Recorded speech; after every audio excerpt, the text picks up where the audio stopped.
Amigos y amigas, sírvanse un café recién colado, siéntense en la galería y acompáñenme a un rincón olvidado de Brasil, a un tiempo donde la vida era esculpida por el sol y el polvo y los secretos se ocultaban en las sombras de las grandes haciendas. Hoy vamos a desenterrar una historia que brotó de la tierra seca del interior, una trama que les atrapará el corazón y quizás les robe un suspiro. Si la vida en el campo y las narrativas que nos invitan a reflexionar sobre la fuerza del espíritu humano resuenan en ustedes, los invito a unirse a nuestra comunidad. Suscríbanse al canal, dejen su me gusta y ayuden a que esta historia alcance más corazones sedientos de verdad y misterio. Es su apoyo el que nos permite seguir encendiendo la lámpara sobre estos rincones olvidados de nuestro pasado. El sol de Goiás era ya un horno cuando despuntaba sobre el pequeño pueblo de San Benito, un cúmulo de casas de bareque y techos de teja roja, donde el asfalto era un sueño lejano y el polvo, el compañero más fiel. Allí, el tiempo transcurría al ritmo lento de la asada y la oración, y la vida, para la mayoría, era una eterna lucha. En una de esas viviendas sencillas, donde el olor a café tostado se mezclaba con el de leña quemada, vivía Aurora, 22 años, pero con el alma cargada de una madurez que la pobreza impone temprano. Sus ojos, de un castaño profundo, llevaban la dulzura de quien aún creía en la bondad del mundo, pero también la melancolía de quien ya había sentido el gusto amargo de la privación. Aurora era huérfana desde niña, criada por su abuela, doña Cotiña, una mujer menuda y encorvada, pero con la resistencia de un cardón. Juntas tejían la vida con hilos de esperanza y mucho sudor, cultivando una huerta para su sustento y aceptando trabajos de costura para complementar la escasa renta. El destino, sin embargo, tenía otros planes para Aurora, planes escritos con tintas oscuras y trazados por manos indiferentes. La vida en San Benito era una rutina de trabajo arduo y pocas alegrías, pero tenía a su abuela, el abrazo cálido, el canto suave en las noches de tormenta. Esa era el ancla de Aurora, el puerto seguro en un mundo incierto, hasta que la salud de doña Cotiña, frágil como papel de seda, comenzó a desvanecerse. Primero fue una tos persistente, luego la falta de aire, y por último, un languidecer lento que los remedios caseros no lograban calmar. Aurora se desvivió. Vendió lo poco que tenían para comprar medicinas, pedía favores en la tienda de José para conseguir un jarabe más fuerte. Pasaba noches en vela cuidando el sueño febril de su abuela, rezando a todos los santos que conocía. Pero la fuerza de la enfermedad fue mayor que su fe y su devoción. En una mañana de domingo, cuando la campana de la iglesita tañía para la primera misa, doña Cotiña partió, silenciosa como el rocío que se evapora al sol. El último suspiro de la abuela se llevó consigo la última pizca de seguridad que Aurora conocía. El suelo se abrió bajo los pies de la joven. Se vio sola, sin familia, sin hogar ni rumbo, en un mundo que de repente se había vuelto frío y hostil. El luto la consumía, pero la vida en San Benito no esperaba. Las deudas comenzaron a acumularse, pequeñas cantidades que, para quien no tenía nada, eran montañas infranqueables. Lo peor llegó cuando el coronel Eurico, el hombre más rico y temido de la región, golpeó a su puerta. Eurico era un terrateniente con tierras que se perdían en el horizonte, dueño de almacenes, de ingenios y señor de prácticamente todas las almas de San Benito. Su poder no se medía solo en hectáreas, sino en el miedo que sus ojos fríos y su voz de trueno instilaban. Venía a cobrar una vieja deuda de su padre, una deuda que Aurora ni siquiera sabía que existía. Un papel amarillento firmado con una cruz torcida, quizás falsificado, quizás real, pero de cualquier modo irrefutable para quien no tenía cómo contestar. El valor era exorbitante para ella, la cantidad exacta que bastaba para cubrir las pocas pertenencias de la casa y el terreno donde estaba asentada la vivienda que ella y su abuela habían construido con sus propias manos. «Niña», dijo él, con la voz grave que parecía arrancar polvo del suelo, mientras la tierra rojiza subía con cada paso de sus pesadas botas, «esta deuda está a mi nombre, y un plazo es un plazo. O me paga, o la casa es mía». Aurora sintió la sangre helarse en sus venas.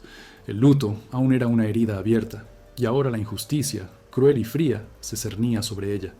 Imploró, lloró, intentó explicar que no tenía nada, que su abuela había muerto, que no tenía a dónde ir, pero las palabras eran como rocío en el desierto para el corazón de piedra del coronel. Él solo se encogió de hombros, le dio la espalda y la dejó allí, en medio del patio, con la certeza de que en pocos días estaría sin techo, sin rumbo, con el mundo desmoronándose sobre su joven cabeza.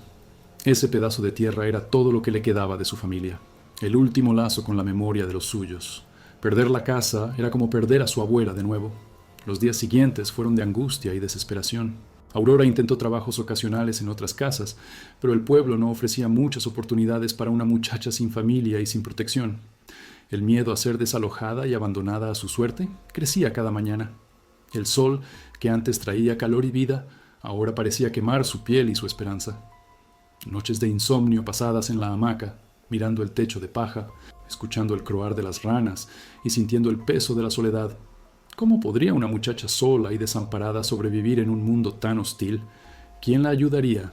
No había a dónde correr ni a quién recurrir. Estaba al límite, sintiendo el sabor de la derrota, cuando la noticia, susurrada de boca en boca en la tienda de José, llegó a sus oídos como un hilo de luz en la oscuridad. Decían que en la hacienda Santuario, un latifundio tan grande que se perdía en las veredas distantes, se necesitaba una niñera, una hacienda antigua, aislada, de difícil acceso, perteneciente a 3 hermanos que vivían recluidos desde que la señora de la casa, su madre, había desaparecido años atrás bajo circunstancias misteriosas, historias que nadie en el pueblo sabía con certeza, pero que eran fuente de cuchicheos y miedo. Pocas personas se arriesgaban a trabajar allí. La hacienda tenía fama de ser un lugar sombrío, donde las sombras bailaban y los cuervos anidaban en el tejado. Pero para Aurora, con la amenaza de desalojo cerniéndose como un buitre sobre su cabeza, la oferta, por más distante y extraña que pareciera, era la única oportunidad de supervivencia. Era el único atisbo de un nuevo camino, por tortuoso que se mostrara. Si se preguntan de qué ciudad están escuchando, les diría que para Aurora, cualquier lugar lejos de allí, donde pudiera empezar de nuevo y escapar de la sombra del coronel Eurico y del dolor de la pérdida, parecía ser la salvación. Era un salto al vacío, una apuesta desesperada contra el destino. La promesa de un trabajo sencillo, un salario modesto y un techo sobre su cabeza, aunque en un lugar aislado y con aires de misterio, era todo lo que tenía. Sin tiempo para más lamentos, Aurora preparó su pequeño hato con sus pocas ropas y la medallita de la Virgen que su abuela le había dado. La esperanza, frágil como una flor silvestre, renacía en su pecho, mezclada con el presentimiento de que su vida estaba a punto de cambiar de una forma que jamás podría imaginar. Un camino que la llevaría a desvelar secretos más antiguos y sombríos que las propias tierras de la hacienda Santuario. Ella no sabía, pero se dirigía a un lugar donde el silencio guardaba más verdades de las que las palabras podrían contar. La noticia del empleo en la hacienda Santuario se extendió como brasa en pasto seco por el pueblo. No tardaron en que las miradas curiosas y los chismorreos velados comenzaran a seguir a Aurora. En la tienda de José, donde las mujeres se encontraban para comprar víveres e intercambiar novedades, los susurros eran como punzadas. Pobre Aurora, yendo a meterse en ese nido de cuervos, decía doña Lucía, con la mano en la boca, como si el viento pudiera llevar sus palabras a los oídos de los poderosos hermanos. Dicen que allí la señora desapareció, y nunca más se supo de ella, completaba doña Mariquina, persignándose. La madre de los 3 hermanos, o la esposa del difunto patriarca, había desaparecido hacía años, y nadie en aquellos parajes osaba cuestionar a los poderosos herederos. La historia de una desaparición sin explicación, las paredes de la hacienda que guardaban silencios extraños, todo eso tejía un aura de temor y superstición en torno al lugar. Aurora sentía el peso de esas miradas y cuchicheos en su piel, como si cada palabra fuera una picadura. Siempre había sido una muchacha discreta, reacia a los escándalos y atenta a los preceptos de la buena conducta. El juicio de la sociedad, aunque velado, la incomodaba profundamente. La idea de ir a un lugar con tan mala fama, aceptar un trabajo en una casa donde la tragedia parecía tener morada, hería su sentido de decencia. Su corazón se encogía, una mezcla de miedo y vergüenza. ¿Qué diría su abuela si aún viviera, de su nieta, aventurándose en un lugar tan cuestionable? Pero la voz de la necesidad hablaba más alto que el alboroto de las lenguas afiladas. Sin su abuela, sin casa, sin perspectivas, la hacienda, por más aterradora que fuera su reputación, era la única tabla de salvación en su naufragio. La vergüenza y el miedo eran lujos que no podía permitirse. Era preciso seguir adelante, aunque el camino estuviera pavimentado con incertidumbres y la sombra de un misterio. La despedida de San Benito fue solitaria y dolorosa. No hubo abrazos de consuelo, solo tímidos ademanes de algunos vecinos más valientes y miradas de pena. Con un hato raído en las manos conteniendo sus pocas posesiones, 2 vestidos sencillos, una muda de ropa interior y la medalla de la Virgen, su único legado de la abuela, Aurora subió a la carreta del señor Nonato, un carretero viejo y callado que había aceptado llevarla hasta la encrucijada que daba a la hacienda Santuario. El sol ya estaba alto, y el polvo que subía de los cascos de los caballos teñía el aire de un rojo ocre. A cada traqueteo de la carreta, el pueblo disminuía en el horizonte, y con él la poca seguridad que aún representaba. El silencio del camino estaba lleno solo por el crujido de las ruedas y los pensamientos inquietos de Aurora. Sentía un nudo en la garganta, un presentimiento de que se estaba alejando no solo de su casa, sino de una parte de sí misma, entrando en un limbo donde las viejas reglas ya no valdrían. El viaje parecía no tener fin. Las horas se arrastraban bajo un cielo de un azul implacable. El paisaje cambiaba gradualmente. Las plantaciones de maíz y frijoles fueron dando lugar a una vegetación más densa, con árboles retorcidos y arbustos espinosos. El camino, antes irregular, se transformó en un sendero mal trazado, donde la carreta apenas conseguía pasar. El aire se hizo más pesado, más cálido, y el silencio, antes solo notable, ahora era casi ensordecedor, roto solo por el canto estridente de las cigarras y el graznido distante de alguna ave de rapiña. El señor Nonato, un hombre de pocas palabras, solo señaló con la barbilla una senda que se abría entre la espesa maleza. «Es por ahí. No puedo ir más lejos. La hacienda santuario está a unas buenas leguas más adentro. Buena suerte, muchacha». No había malicia en su voz, solo un cansancio y un respeto casi reverencial por lo que le esperaba a Aurora. Él sabía lo que significaba entrar en aquellas tierras. La despedida del señor Nonato fue abrupta, y Aurora se encontró sola a la orilla de aquel sendero oscuro, bajo el sol del mediodía. Un escalofrío le recorrió la espalda. El corazón le latía fuerte, un tambor desacompasado en el pecho. Era allí, era la hora. Con el hato firmemente agarrado comenzó a caminar. La maleza parecía cerrarse sobre ella, las ramas entrelazándose como brazos fantasmagóricos. El olor a tierra mojada y hojas secas llenaba el aire, y la luz del sol, antes tan fuerte, ahora era filtrada por las copas de los árboles, creando un juego de sombras que hacía el camino aún más misterioso. A cada paso, la soledad y el miedo aumentaban. ¿Sería una locura?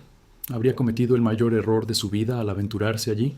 La resistencia inicial, un susurro de cautela, se transformó en un grito mudo dentro de ella. Quería volver, correr lejos de aquel monte cerrado, de aquel silencio opresor. ¿Pero a dónde? El pueblo significaba hambre y calle. La hacienda, al menos, ofrecía un techo y un plato de comida, por más alto que fuera el precio a pagar.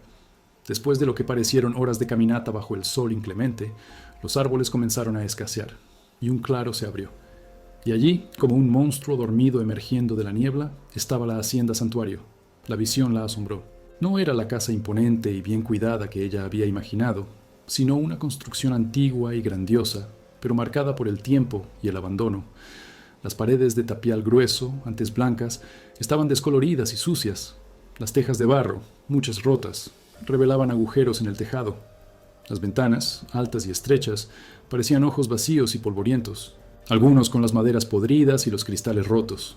El portón de hierro, oxidado y entreabierto, chirriaba al viento, invitándola a un lugar que parecía olvidado por la propia vida. El jardín, antes ciertamente exuberante, ahora era un matorral denso, con rosales silvestres y malas hierbas cubriendo lo que antes debió ser un camino. Un pozo antiguo, con su polea oxidada, completaba la escena de desolación. Aurora sintió un nudo en el estómago. Aquello no era un hogar, era un mausoleo, pero la necesidad era un látigo que la impulsaba. Respiró hondo, apretó el hato contra su pecho y cruzó el portón, sintiendo cada crujido resonar en sus huesos. La puerta de la casa principal estaba ligeramente entreabierta, invitándola a lo desconocido. Al empujarla, un olor a moho, madera vieja y algo indescriptible la golpeó. La penumbra de la entrada era densa, casi palpable. Polvo y telarañas adornaban los muebles antiguos, cubiertos por sábanas blancas, como fantasmas silenciosos. «¿Hola?», llamó Aurora, la voz flaqueando un poco. El sonido resonó y se perdió en el silencio pesado de la casa. Ninguna respuesta. Dio algunos pasos hacia adentro, sintiendo el piso de madera crujir bajo sus pies. «¿Hay alguien aquí?». De repente, una sombra se movió en el rincón de la sala. Aurora dio un salto, con el corazón en la boca. Era un hombre, alto y corpulento, de rostro marcado y ojos que parecían cargar el peso de muchas noches sin sueño. Juan, el mayor de los hermanos, probablemente. Sus rasgos eran rudos y la expresión cerrada. La miró por un largo momento, sin decir una palabra, como si la estuviera evaluando. «La niñera, me imagino», dijo él finalmente, con una voz ronca y baja, casi un gruñido. «Llegó tarde. Su habitación está arriba, a la derecha. La niña está en su cuarto. No hubo invitación para sentarse, ni una palabra de bienvenida». La fría recepción era un espejo de la casa y del alma de sus habitantes. La resistencia de Aurora se encendió nuevamente. ¿Dónde se había metido? Pero el recuerdo del coronel Eurico y de la casa perdida era un freno para cualquier huida. Ella solo asintió, incapaz de pronunciar una palabra. Otros 2 hombres surgieron, uno a cada lado de Juan, como si estuvieran al acecho. Pedro, el del medio, era más delgado, de ojos penetrantes y una barba rala que no escondía la amargura en su semblante. Mateo, el más joven, parecía más gentil, pero sus hombros estaban encorvados y evitaba la mirada de Aurora, fijando la vista en el suelo. Los 3 la observaron en silencio, una extraña trinidad de hombres marcados por el dolor y el aislamiento. La presencia de ellos era sofocante. Era como si la casa entera respirara con el mismo aire pesado y triste. «Cecilia, ¿dónde está?», preguntó Aurora, intentando romper el silencio opresor. Fue Mateo quien respondió con la voz embargada. «En su habitación. Ella no sale mucho. Está arriba, en la parte de atrás». Aurora sintió un escalofrío. ¿En la parte de atrás? La idea de una niña aislada, en el fondo de una casa tan grande y oscura, parecía cruel. Subió la escalera crujiente, el hato pesado en una mano, el corazón aún más pesado en el pecho. El pasillo era largo, con puertas cerradas a ambos lados, todas igualmente silenciosas. La habitación que le fue indicada era pequeña y sencilla, con una cama de hierro, un armario viejo y una ventana que daba a un patio abandonado. Tiró el hato sobre la cama y siguió la indicación de Mateo, el único que parecía mínimamente capaz de un hilo de gentileza. Al final del pasillo, en un rincón olvidado de la casa, encontró la puerta. Llamó suavemente. «Cecilia, soy Aurora, la nueva niñera». Un silencio. Ningún sonido vino de adentro. Aurora abrió la puerta despacio.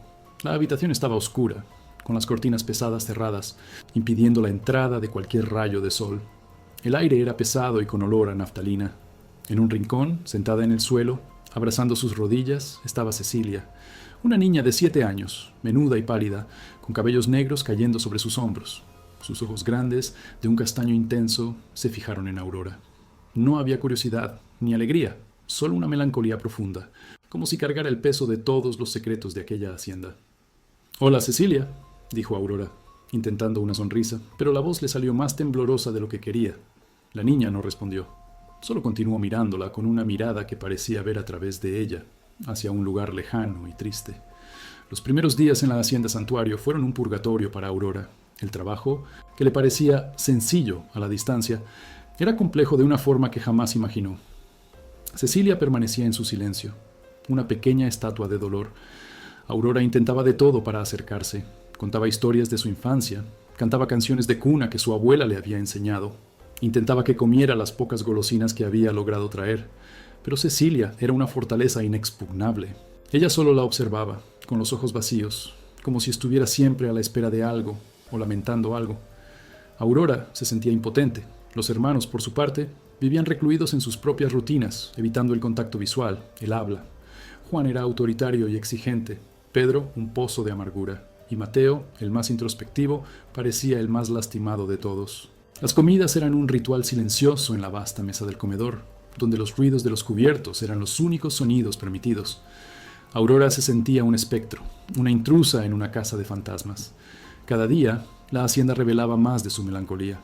Las telarañas parecían multiplicarse, el polvo lo cubría todo, y los muebles viejos guardaban ecos de vidas pasadas. El silencio era interrumpido solo por el viento que aullaba en las ventanas y por los gemidos distantes de la madera que se contraía. La curiosidad de Aurora, sin embargo, comenzó a superar su miedo y su resistencia. ¿Por qué Cecilia era tan reclusa? ¿Por qué los hermanos vivían en tanta tristeza? ¿Qué había pasado con la madre de ellos? Las preguntas, antes solo un eco en la mente de Aurora, comenzaron a transformarse en un insistente llamado. Había algo más, algo profundo y sombrío bajo la superficie de aquella quietud. Comenzó a observar, a notar pequeños detalles. Un retrato polvoriento de una mujer sonriente que parecía tener la misma mirada de Cecilia, pero que estaba volteado hacia la pared. Un baúl cerrado con llave en el desván, que los hermanos siempre evitaban. Las noches en que Juan y Pedro bebían en silencio, mientras Mateo se alejaba para rezar. La niñera que vino para un trabajo sencillo se sentía ahora una detective improvisada, compelida a desvelar el velo que cubría aquel hogar. Aurora se acercaba al misterio, no por voluntad, sino por necesidad. Cada día su esperanza de un comienzo sencillo se desvanecía, y ella era arrastrada a las entrañas de aquel secreto. La niña, Cecilia, era la clave. Ella lo sabía, pero la puerta estaba sellada por un pacto de silencio. Como una planta que busca la luz en medio de la oscuridad, Aurora sentía que necesitaba encontrar la verdad, no solo para Cecilia, sino para sí misma, No podía huir más, lo que le esperaba en los pasillos sombríos de la hacienda santuario. Entre las miradas vacías de los hermanos y el silencio doloroso de la niña, era un enigma que estaba a punto de desenterrar, una verdad que cambiaría para siempre el destino de todos ellos. Y ella sabía que, para desvelarlo, necesitaría una valentía que ni siquiera sabía que poseía. El sol se ponía, tiñendo el cielo de tonos anaranjados y morados, y la hacienda, bajo la luz crepuscular, parecía aún más misteriosa, guardando sus secretos con una solemnidad casi macabra. Aurora, de pie en la ventana de la habitación de la niña, miraba hacia el horizonte, sintiendo el peso de aquella casa y la certeza de que la verdad, por más dura que fuera, la estaba esperando, escondida en las sombras del santuario. El tiempo, en la hacienda santuario, era una corriente lenta, pero despiadada, que arrastraba a Aurora cada vez más hacia su misterioso caudal. Los pequeños gestos de Cecilia se transformaron en lazos indisolubles. La niña, antes una estatua de dolor, comenzaba a demostrar tenues señales de vida. Las manos que antes apenas tocaban las de Aurora, ahora se apretaban firmemente cuando el trueno anunciaba la fuerte lluvia que caía en el sertón, o cuando una pesadilla la despertaba en medio de la noche. Aurora, en sus brazos, ofrecía un consuelo que la niña parecía jamás haber conocido. Cecilia aún no hablaba, pero sus ojos, antes vacíos, ahora brillaban con una mezcla de miedo y confianza cuando encontraban los de su niñera. Un día, mientras Aurora peinaba los largos cabellos oscuros de la niña, Cecilia, que estaba sentada en su regazo, se volvió y, con su manita temblorosa, tocó el rostro de Aurora. Fue un toque suave, casi etéreo, pero cargado de una profundidad que hizo que el corazón de Aurora se encogiera. En ese momento, sin palabras, compartieron un secreto, un lazo de afecto que trascendía la lógica y las circunstancias. Aurora sintió que, para Cecilia, ella era más que una niñera.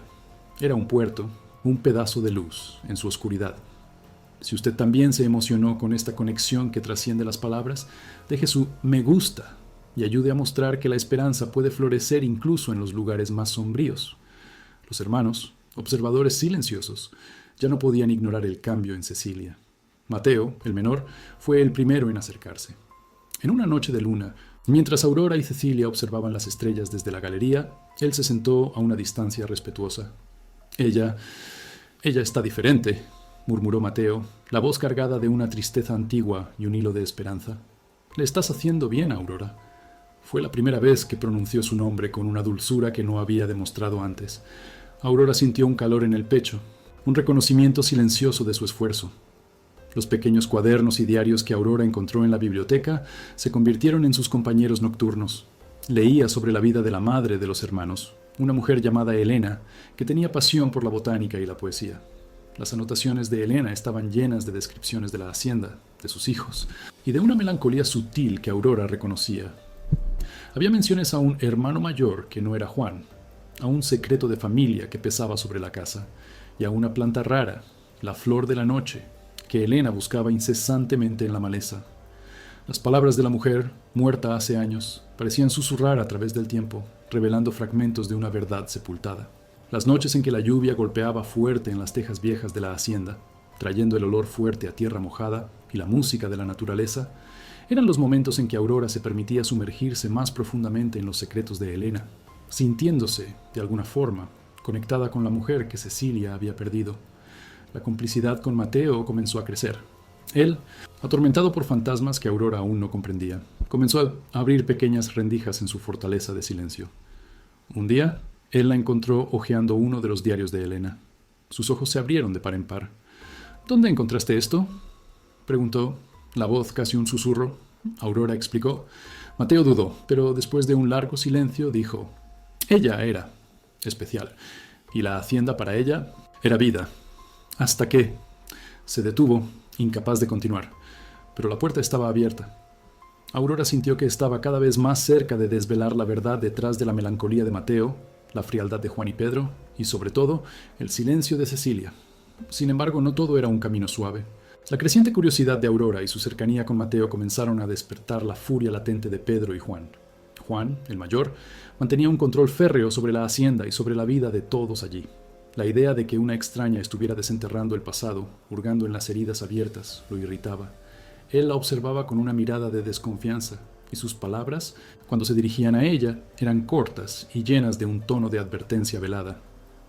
La niñera cuida de la niña, no de la historia de la casa, Aurora, dijo en una ocasión, con la voz grave y autoritaria, mientras Aurora estaba cerca de la biblioteca. Pedro, por su parte, era más sutil y peligroso. Su mirada, que antes era solo amarga, ahora cargaba una malevolencia que hacía que Aurora se encogiera. Pasaba largas horas en su oficina y ella lo veía muchas veces hojeando papeles antiguos, documentos, como si estuviera revolviendo el pasado para encontrar algo. El olor a tabaco y coñac que venía de su habitación hacía el ambiente aún más denso. Los chismes del pueblo, cada día, se volvían más ácidos. El señor José, el carretero, cuando venía, traía las novedades cargadas de preocupación. Muchacha, la gente de abajo ya habla de brujería, que usted está hechizando al menor de los hermanos, que esta hacienda esconde mucho más de lo que se imagina y que la gente de fuera no debería meterse, dijo él, con la voz baja y una mirada de alerta. Aurora sintió un escalofrío en la espalda. La incomprensión de la sociedad, el miedo a lo desconocido, todo se transformaba en chismes venenosos, capaces de destruir una reputación y, peor aún, de incitar al peligro. Usted, que me escucha, podría vivir en esa época, donde el juicio ajeno pesaba tanto como la ley y el rumor se extendía como incendio en paja seca. La hacienda, aunque remota, no estaba inmune a las influencias externas. El coronel Eurico, el mismo que había amenazado a Aurora con el desalojo, era un hombre influyente, con oídos en todos los rincones. Él sabía todo lo que sucedía en las tierras vecinas, y el misterio de la hacienda santuario era un festín para su curiosidad y quizás sus intereses. La historia de la niñera, que se estaba mezclando demasiado con los hermanos, no tardó en llegar a sus oídos, distorsionada y cargada de malicia. La tensión en la casa aumentaba cada día. Aurora sentía que estaba caminando sobre arenas movedizas. Con cada pequeña revelación, con cada pista que encontraba en los diarios de Elena, el riesgo se volvía más palpable.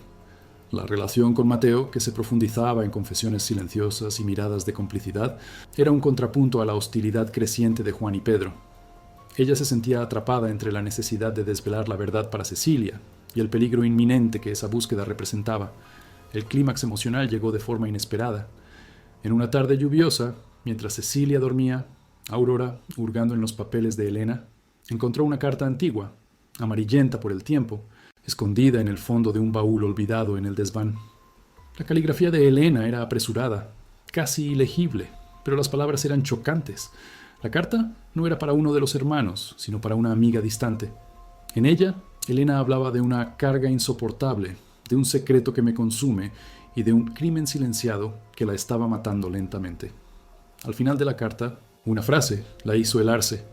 Temo por la vida de mi hijo mayor y por el futuro de mi hija menor. Jamás me perdonarán si la verdad es revelada. Él, mi marido, es un monstruo. Ellos, mis hijos, son cómplices. La carta estaba incompleta, sin remitente y sin destinatario claro, pero el mensaje era un grito de dolor y desesperación. Elena había descubierto algo terrible sobre su marido y sobre la complicidad de sus hijos mayores, Juan y Pedro, y la última frase aterrorizó a Aurora. Necesito salir de aquí, necesito proteger a la niña. Si desaparezco, busquen esta carta. El papel se escurrió de las manos de Aurora. Un crimen silenciado.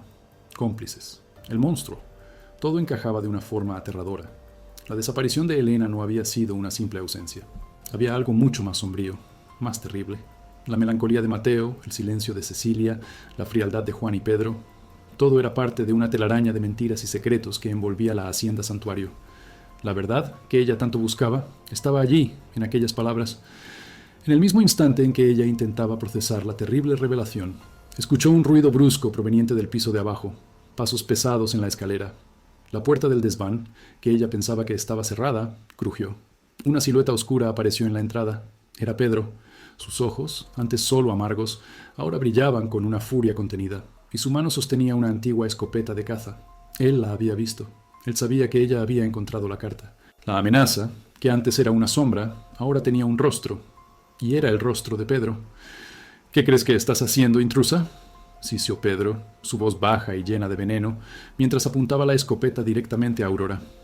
El mundo de Aurora se desmoronó. Todo lo que había construido, el lazo con Cecilia, la confianza de Mateo, estaba a punto de romperse. La verdad, recién descubierta, era un veneno mortal.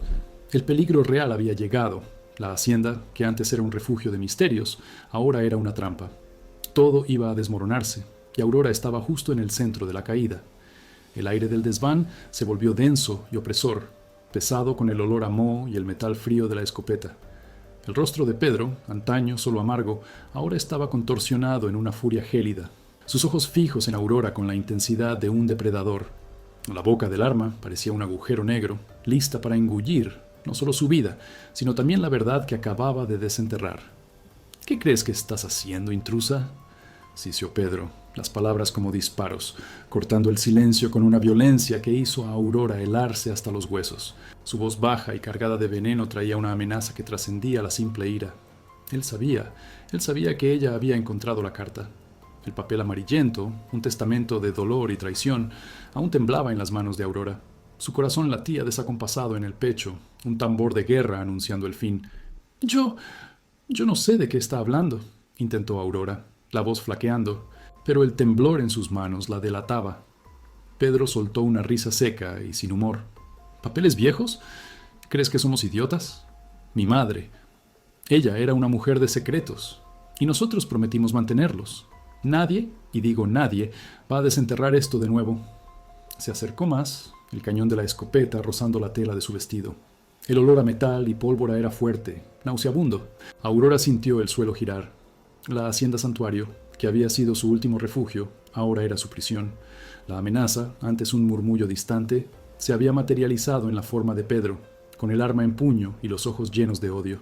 Todo iba a desmoronarse, y ella parecía impotente para evitar la caída. El recuerdo del coronel Eurico y de su casa perdida la golpeó con fuerza. Había cambiado una prisión por otra, y esta era infinitamente más peligrosa. De repente, un ruido de pasos apresurados proveniente de la escalera. Juan y Mateo aparecieron en la entrada del desván, los rostros contraídos. Juan, el mayor, tenía una expresión de ira y decepción. Mateo, por su parte, estaba pálido, con los ojos abiertos de horror al ver a Pedro con la escopeta apuntada a Aurora. «Pedro, ¿qué crees que estás haciendo?», espetó Juan, la voz grave y autoritaria, pero con un toque de aprensión. «Baja esa arma». Pedro no desvió la mirada de Aurora. «Ella estaba hurgando, Juan. Ella encontró las cosas de la madre. Ella sabe». Juan, con un movimiento rápido, le arrancó la escopeta de las manos a Pedro. «¿Sabe qué?». «Nada. Ella no sabe nada. Ella es una niñera, no una entrometida». Miró a Aurora, los ojos fríos y calculadores. «Sal de aquí, Aurora. Vuelve a tu habitación. Ahora». Aurora, aún en shock, sintió la urgencia en las palabras de Juan. Era una orden, pero también una advertencia. Tomó la carta arrugada y la metió en el bolsillo del vestido, la mano temblando incontrolablemente. Bajó la escalera, sintiendo el peso de las miradas de los tres hermanos sobre su espalda. A cada escalón parecía que la casa crujía en desaprobación.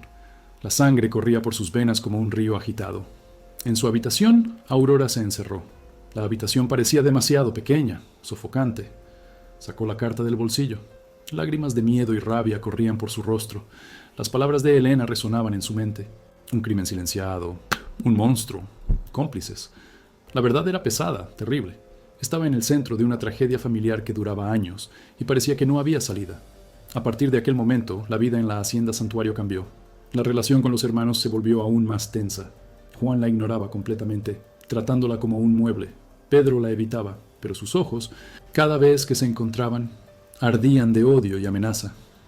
Mateo, el único que demostraba alguna compasión, parecía más abatido que nunca, su mirada cargada de culpa y tristeza. Él intentaba acercarse, pero Pedro siempre aparecía, con una mirada de advertencia, y Mateo retrocedía. Aurora se sentía cada vez más aislada. Las puertas de la casa, que antes parecían solo cerradas, ahora estaban con llave. Le prohibieron entrar en la biblioteca, en el desván y en cualquier otra habitación que no fuera su cuarto y el cuarto de Cecilia. La presencia constante de uno de los hermanos vigilándola sutilmente la sofocaba. Era una prisionera en un castillo de misterios. La única luz en su oscuridad era Cecilia. La niña, que había presenciado la altercación en el desván, incluso sin entender las palabras, sentía la tensión. Se aferraba a Aurora con más fuerza, como si temiera que ella también fuera a desaparecer. Aurora, por su parte, encontraba en Cecilia la fuerza para continuar. Aquel pequeño ser inocente que cargaba el mismo peso de secretos era su responsabilidad, su motivo para luchar. El chismorreo en San Benito, ahora con un motivo más palpable, se extendió como fuego incontrolable. La gente del pueblo ya no solo cuchicheaba, señalaba. Historias de violencia y locura en la hacienda santuario resurgían con fuerza total. Los rumores eran distorsionados y exagerados. Que la niñera había hechizado a los hermanos, que estaba detrás de algún plan para tomar la hacienda, que ella misma era una mujer de mala vida. La reputación de Aurora, tan cuidadosamente construida, estaba siendo destruida, quemada en plaza pública por la maledicencia. El punto de inflexión llegó unos días después. Aurora estaba en la habitación de Cecilia, cantando suavemente una canción de cuna, mientras la niña, con los ojos cerrados, finalmente se dormía en sus brazos. De repente, escuchó el sonido de una carreta acercándose, un ruido de voces altas en el patio. Corrió a la ventana, sintiendo un escalofrío en la espalda. En el patio, al lado de la carreta, estaba el coronel Eurico, pero no estaba solo. Venía acompañado de 2 capataces de rudas facciones y armados, y del notario del pueblo, un hombre gordo y sudoroso que cargaba una carpeta de documentos. Juan y Pedro estaban afuera de la casa, conversando con el coronel. Los rostros de los hermanos estaban serios, pero no parecían sorprendidos. Había una complicidad velada entre ellos y Eurico. Aurora, escondida detrás de la cortina, sintió el mundo desmoronarse. ¿Qué hacía Eurico allí? Aquello no era una simple visita. Vio al notario abrir la carpeta y mostrar algunos papeles a Juan y Pedro. Los hermanos asintieron con la cabeza. Entonces, el coronel Eurico miró hacia la casa y sus ojos, fríos y calculadores, encontraron la ventana de la habitación de Cecilia. Por un instante, sus miradas se cruzaron. No había duda. Él estaba allí por algo. El coronel Eurico, el villano de su antigua vida, había resurgido, y no parecía haber olvidado su antigua deuda, o la humillación que ella le había hecho pasar. La amenaza, que antes venía de dentro de la casa, ahora se extendía hacia afuera, abarcando todo su pasado. Aurora sintió un nudo en la garganta. Parecía que no había a dónde correr. Los hermanos, sus supuestos empleadores, parecían estar confabulados con su antiguo verdugo. Estaba atrapada entre 2 fuegos, en una situación de desesperación total. Todo lo que había luchado por conseguir, la supervivencia, la esperanza de un nuevo comienzo, el amor por Cecilia, estaba amenazado de ser destruido en un abrir y cerrar de ojos. La tormenta no estaba solo comenzando, estaba sobre ellos, furiosa e implacable. Y Aurora, con la carta de Elena aún grabada en su mente, sentía que estaba a punto de perder absolutamente todo. El encuentro en el patio de la hacienda Santuario era como un cuadro macabro bajo el sol despiadado de Goiás. El coronel Eurico, con su sonrisa de desprecio, los capataces armados, el notario gordo y sudoroso con la carpeta de cuero gastada, y los hermanos Juan y Pedro, con sus rostros impasibles. Aurora, aún escondida en la penumbra de la habitación, observaba la escena con el corazón latiendo desacompasadamente. La mirada de Eurico hacia la ventana de la habitación de Cecilia no se le iba de la mente. Había algo más allá de la deuda antigua. La conversación en el patio se extendió. Aurora no conseguía escuchar las palabras, pero el lenguaje corporal de los hombres era elocuente. Eurico gesticulaba, señalaba la casa, las tierras. Juan y Pedro asentían, estaban de acuerdo. Pero había en ellos una tensión contenida, una reticencia que Eurico parecía forzar. Mateo, que hasta entonces no había aparecido, surgió en la puerta de la casa, el rostro pálido y los ojos abiertos de miedo y repulsión. Intentó acercarse, pero Pedro lo contuvo con una mirada, una advertencia muda. La escena duró lo que parecieron años, y Aurora sintió la desesperación apoderarse de ella. La verdad de Elena, el crimen silenciado, todo aquello, estaba a punto de ser sepultado para siempre. De repente, el notario abrió un pergamino antiguo, amarillento, y comenzó a leer en voz alta. La voz, aunque amortiguada por la distancia, llegó a los oídos de Aurora como un golpe. Era un documento, un testamento, no de la abuela de Aurora, sino de la propia Elena. La mujer, en su astucia y desesperación, había dejado un testamento secreto. La lectura del notario revelaba la verdad, brutal e incontestable. Elena, presintiendo el peligro, había dejado una cláusula específica en su testamento, que la hacienda Santuario y todos sus bienes serían legados a su hija menor, Cecilia, siempre y cuando un secreto de familia fuera revelado y que su nieta, en caso de que la hija no viviera para atestiguar, fuera la guardiana de la verdad. Pero para ello, un crimen silenciado debería ser expuesto, y los responsables, sus hijos mayores, Juan y Pedro, deberían pagar por él. La carta que Aurora había encontrado en el desván era la clave para todo. Mencionaba un asesinato. El asesinato de su hijo mayor, el primogénito, el hermano que Juan, Pedro y Mateo nunca mencionaban, el verdadero heredero de la hacienda, que había sido silenciado por haber descubierto el gran fraude en las tierras de la familia. Elena pedía que la verdad saliera a la luz para que Cecilia no creciera bajo la sombra de la mentira y la violencia, y para que el hijo que fue silenciado tuviera su nombre limpio. El testamento aún contenía una cláusula de que, en caso de que la verdad no saliera a la luz, o Cecilia no tuviera un guardián que la protegiera, las tierras serían transferidas al coronel Eurico, el único capaz de garantizar el orden y la justicia en la región. Era una venganza, una forma de Helena de protegerse y proteger a su hija, y castigar a los hijos que se callaron ante el crimen del padre. Juan y Pedro intentaron interrumpir al notario, los rostros contraídos en una mezcla de furia y desesperación. ¡Basta! ¡Esto es una invención!, gritó Juan, pero Eurico, con una sonrisa victoriosa, lo contuvo. Es la ley, Juan, la última voluntad de la difunta, y el notario tiene las pruebas. Aurora, en la habitación, sentía el impacto de cada palabra como un rayo. El hermano mayor. El crimen silenciado. El monstruo era el padre, el patriarca de la hacienda que los hermanos Juan y Pedro habían ayudado a encubrir, y Mateo, el más joven, era solo un niño en ese entonces, aterrorizado y forzado al silencio. La deuda de Aurora, el desalojo, todo aquello era parte del plan de Eurico para apoderarse de las tierras usando la fragilidad y el miedo de los hermanos. La cláusula del testamento de Helena era la única forma de evitar que la hacienda cayera en manos de Eurico, pero para ello, la verdad del asesinato necesitaría ser revelada. En ese instante, un grito desesperado resonó por la casa. Mateo, el menor, no soportó más el peso del secreto. Corrió hacia el patio, las lágrimas corriendo por su rostro, y se arrodilló ante el notario. Es verdad, todo es verdad. Mi hermano, David, fue asesinado por mi padre, y Juan y Pedro ayudaron a esconder el cuerpo, a inventar la historia de la desaparición. La voz de Mateo, cargada de dolor y culpa, rompió el silencio de la mentira que se cernía sobre la hacienda desde hacía tantos años. Era la revelación del secreto. Gritada al mundo. El choque fue abrumador. Juan y Pedro, ahora sin salida, intentaron callar a Mateo, pero era demasiado tarde. El notario, con una mirada seria, anotaba cada palabra. Eurico, aunque sorprendido por la confesión, vio su oportunidad. Si la verdad salía a la luz, los hermanos irían a la cárcel, y la cláusula del testamento de Helena, la que impedía que la hacienda fuera para él, sería activada. Aurora, impulsada por una fuerza que ni ella sabía que poseía, salió de la habitación, bajó la escalera y corrió hacia el patio, la carta arrugada de Helena en sus manos. «Esta carta es la prueba. Helena me pidió que la revelara», gritó, mostrando el documento al notario. La carta, con las últimas palabras de desesperación de Helena, confirmaba la confesión de Mateo, la complicidad de Juan y Pedro y el crimen horrendo del padre. El enfrentamiento final era inevitable. Juan y Pedro, acorralados, intentaron huir, pero los capataces de Eurico, que ahora se volvían contra ellos, los detuvieron. La justicia divina y humana, largamente demorada, estaba finalmente siendo hecha.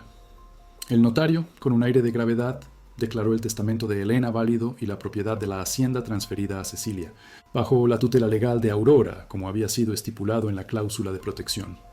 El secreto que asombraba la hacienda Santuario por años, el asesinato de David, el primogénito, y el encubrimiento por los hermanos, estaba finalmente expuesto. Las sirenas de las patrullas de policía, que habían sido llamadas por Eurico, quien en su cálculo sórdido imaginó que la hacienda sería suya, comenzaron a resonar en el camino distante. Juan y Pedro serían llevados. La desesperación se mezclaba con la resignación en sus rostros. Mateo, entre lágrimas, abrazó a Aurora, un abrazo de agradecimiento y redención. El coronel Eurico, por su parte, observaba la escena con una mezcla de furia y frustración.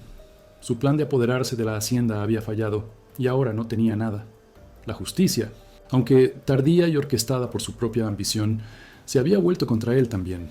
Aquel día, la hacienda Santuario fue purificada por la verdad. El silencio opresor fue sustituido por el llanto, por la confesión, por la llegada de la ley.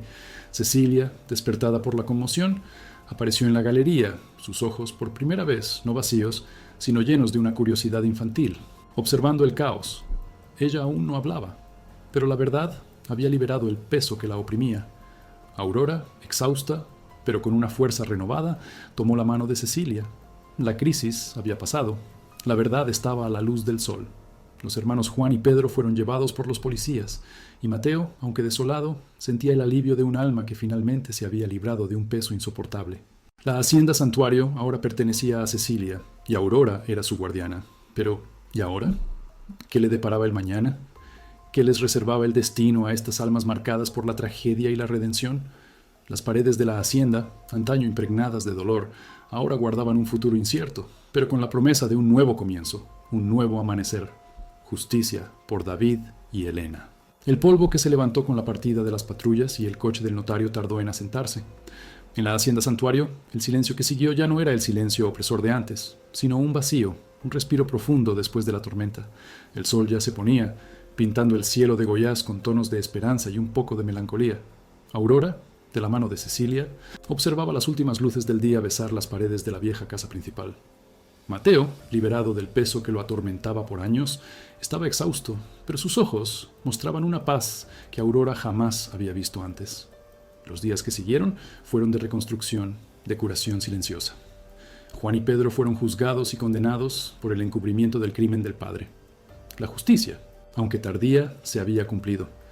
La hacienda Santuario, antes un mausoleo de secretos, comenzaba a respirar. Mateo, con la ayuda de Aurora, asumió la responsabilidad por las tierras y los trabajadores. Él, que antes vivía a la sombra de los hermanos y de la culpa, encontraba en la gestión de la hacienda y en el cuidado de Cecilia un nuevo propósito. Aurora, por su parte, se dedicó a la tarea de devolver la vida a aquel hogar. El salto en el tiempo nos lleva algunos años adelante.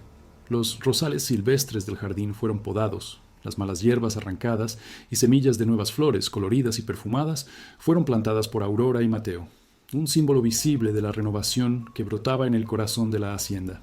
Las ventanas, antes polvorientas y cerradas, fueron abiertas al sol, y la casa, aireada y limpia, comenzó a llenarse de luz. El olor a moho fue sustituido por el aroma de café fresco, de pan recién horneado y de flores del campo. Cecilia, antes una flor marchita, floreció bajo el cuidado de Aurora y el amor paciente de Mateo. Comenzó a hablar, primero en susurros tímidos, luego en frases cortas, y finalmente en una voz clara y alegre, llena de preguntas y curiosidades, como cualquier niño debería ser.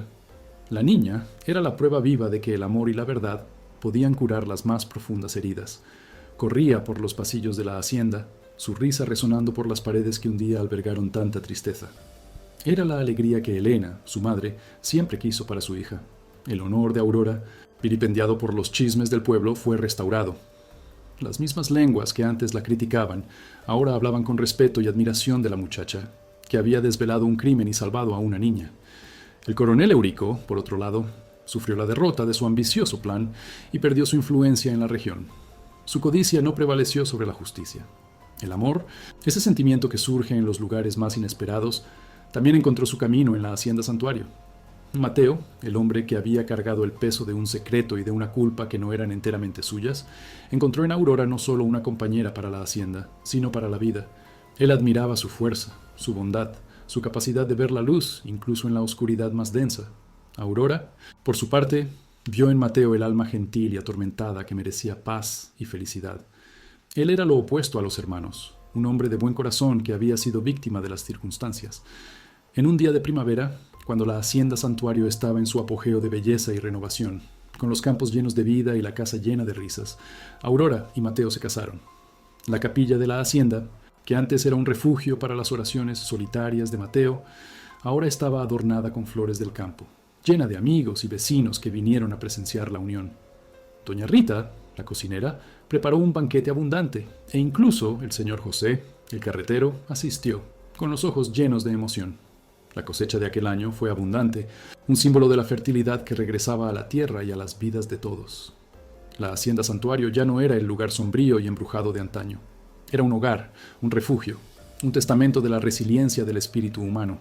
Algunos años después, la mayor alegría de Aurora y Mateo llegó. Un hijo, un niño fuerte y saludable, que trajo aún más luz y esperanza a la casa. Cecilia, ahora una adolescente feliz y parlanchina, se convirtió en la hermana mayor amorosa y protectora, cuidando a su hermanito con un cariño inmenso. La familia que Aurora tanto buscó, la vida digna que ella había soñado, todo se concretó en las tierras que un día fueron el escenario de tanta tragedia. El pasado sombrío no fue borrado, sino transformado en una lección de fuerza y perdón. Amigos y amigas, llegamos al final de este viaje que comenzó en el interior de Goiás, en medio del polvo y los secretos de una hacienda antigua. La historia de Aurora y de la hacienda Santuario nos muestra que la vida, por más dura que sea, siempre ofrece una oportunidad de nuevo comienzo. Que la verdad, por más que intenten esconderla, siempre encuentra un camino hacia la luz. Y que el amor, la compasión y la perseverancia son las herramientas más poderosas para curar las heridas más profundas.